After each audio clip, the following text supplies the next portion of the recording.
Maranai. No solution, no rest. No rest. No solution, no rest. No rest. Tiprasa. Ayo. Tiprasa. Long live. Tiprasa long live. Long live. Sini mantai Maranai. Maranai. Hai ke coba chole nai. Chole nai. Hai ke coba chole nai. Chole nai. Tiprasa long live. Long live. আজকে 23 তারিখ October সারা ত্রিপুরার 24 ঘন্টা বন ডাকা হয়েছে। এই বন্ধের ডাক সিভিল সোসাইটি থেকে ডাক দেওয়া হয়েছে। তো আমার মতে আমি মনে করি আজকে এই ডাক দেওয়ার কোনো প্রশ্নই ওঠে না। সারা রাজ্যে সমস্ত যে সিভিল সোসাইটি যারা আছেন তাদের দাবি নিয়ে ডিমান্ড নিয়ে যে সিলিমিলি খেলা হচ্ছে আমাদের এই ত্রিপুরা রাজ্যের মধ্যে, রাজ্য সরকার বা ভারত গভর্নমেন্ট যেভাবে তালবাহানা করা হচ্ছে তার বিরুদ্ধে প্রতিবাদ করার জন্য আজকে বাধ্যগত হয়েছে। এখানে আমরা ট্রাইবেল অথবা সোশ্যাল থেকে পক্ষ থেকে এখানে আমরা জানতে চাই যে আমাদের আজকে ডিমান্ড যে বিগত দিনে কতগুলা একর, শুধু একর নয়, চুক্তিগত যে ভারত গভর্নমেন্টের সাথে যেটা সিদ্ধান্ত নিয়েছে সেই সিদ্ধান্তগুলি আজকেও একটা পর্যন্ত কোনো কার্যকারী হয়নি। তার জন্য এই বনকে আমি মনে করি সারা রাজ্যে শুধু তিপ্রাসা নয়, এখানে জাতি উপজাতি সকল অংশের মানুষের একটা এটা ন্যায্য দাবি। এই দাবিকে পাওয়ার জন্য সকলেই আজকের বনটাকে সমর্থন করা নিশ্চয়ই সমর্থন করবেন বলে আমি আশা রাখব। এবং পাশাপাশি আমাদের মধ্যে যে দাবি ছিল এটা আপনারা মিডিয়ার তরফ থেকে নিশ্চয়ই জানবেন এবং আজকের বন্ধের থেকে আপনারা এটা তুলে ধরবেন।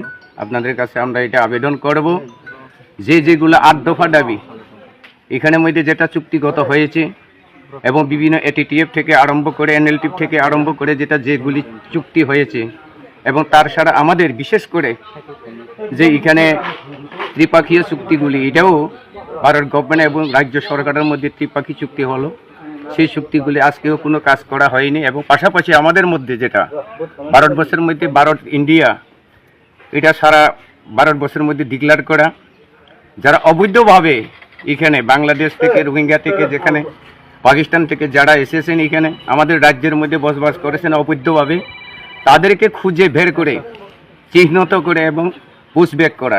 সের জন্য কিন্তু আজকে আমরা লক্ষ্য করেছিলাম বিভিন্ন রাজ্যে, যেমন নাগাল্যান্ড থেকে, মণিপুরি থেকে, মিজোরাম থেকে, আসাম থেকে, যেখানে এটা কার্যকারী হয়েছে, কিন্তু আমাদের ত্রিপুরা রাজ্যের আজ অবধি একটাও কোনো কাজ করা হয়নি, উদ্যোগ নেওয়া হয়নি। এবং প্রত্যেকটি ডিস্ট্রিক্ট, প্রত্যেকটি মহকুমাটার মধ্যে এটা ডিটেনশন ক্যাম্প বানানোর কথা ছিল, এটাও আজকে কিছু করা হয়নি। এবং বিশেষ করে আমাদের ত্রিপুরা রাজ্যের কিছু এখানে লক্ষ্য করা যায়, যারা বিদেশি থেকে আছে বা বাইরে থেকে যারা আছে, বাংলাদেশ থেকে যারা আসছেন, তারা ধরা পড়েছে পুলিশের হাতে।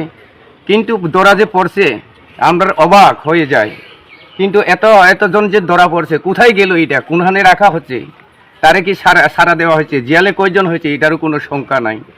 এই অবস্থাতে আজকে ত্রিপুরার সারা রাজ্যের মধ্যে আমরা গণতন্ত্র পদ্ধতিতে এখানে শান্তি শৃঙ্খলার মধ্যে দিয়ে আমাদের দাবি আদায় করার জন্য আমরা এটা অনবরত আজকে এই বনটাকে আমরা পালন করছি।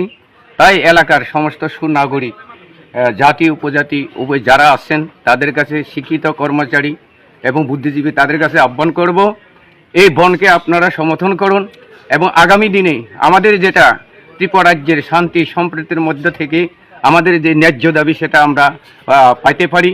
এবং এই আমাদের আজকে এই বন্ধের তরফ থেকে আমরা রাজ্য সরকারকে জানিয়ে দিতে চাই আমাদের যেটা ন্যায্য দাবি, এবং সেগুলি আপনারা অবিলম্বে এটাকে কার্যকারী করা হোক। নতুবা আমাদের আজকে শুধু বন নয়, আগামী দিনে আরও বৃহত্তর আন্দোলনের মধ্য দিয়ে সেই বন থাকতে পারে এবং সারা রাজ্যের মধ্যে আমরা এই বন্ধের মধ্যে দাবি আদায়ের ক্ষেত্রে আমরা সংগঠিত করতে পারি। তাই আশা রাখবো আপনার মাধ্যমে আজকের এই যে বন আমি মনে করবো আজকে প্রায় 10টা-11টা বাজে নিচে আমাদের এখানে বন সফল হয়েছে এবং সারা ত্রিপুরা রাজ্যের মানুষ কি জাতি কি উপজাতি সকলে আমাদের বনকে সমর্থন করছে।